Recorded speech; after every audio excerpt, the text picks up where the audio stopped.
back in 2012, I found myself in a situation that I didn't understand.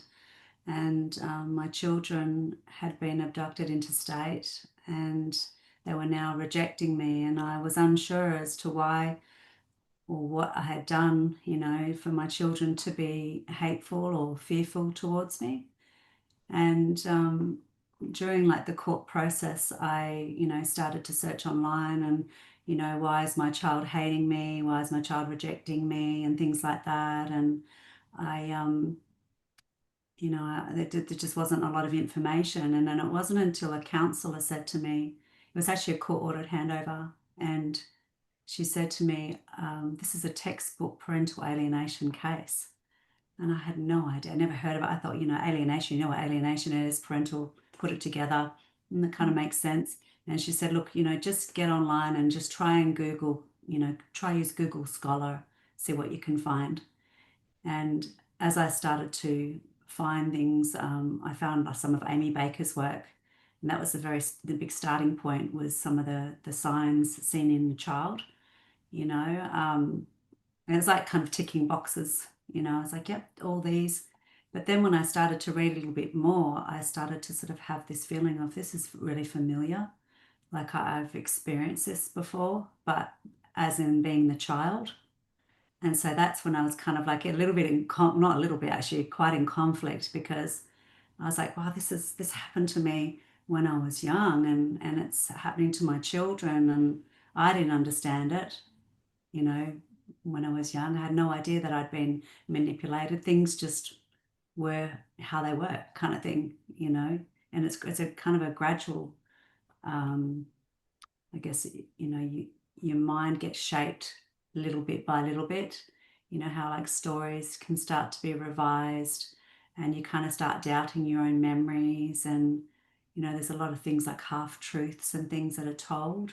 So you get told a certain part of the story that you remember, but then there's a spin to it in a negative light.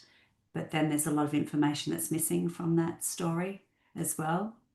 So yeah, it was kind of it was a big learning adventure for me. Sort of had to realize that this is what I'm experiencing, this is what my children are experiencing, and yet there's very little information out there.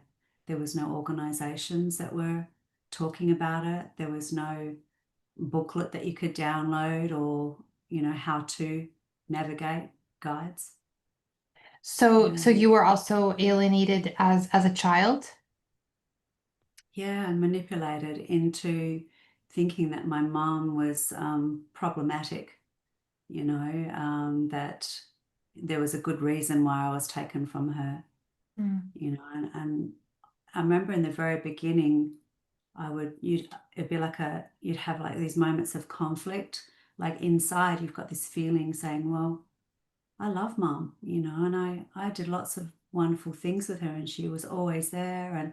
But then when you're being told negative stuff, you're kind of like going, well, I don't know, like you kind of, and because there's a lot of, I mean, naturally you trust a parent to tell you the right thing and to be honest with you and that, but when they're not being honest, and when there's a motive to, manipulate you to believe certain things, as a child, you're not equipped to handle that kind of manipulation or any of, coercion as such.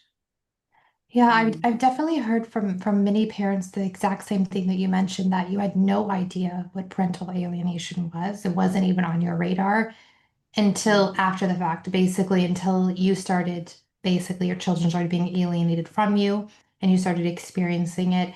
And then again, you didn't even realize it had happened to you as a child until you're already a mother and now become the victim of it. Children, the same, of course, as you mentioned, they're not gonna, if adults don't have it on their radar, why would children have it? So, are there like for any of our listeners who think they're being alienated, whether as a child or an adult child, a parent, even sometimes grandparents, we could say, or aunts and uncles?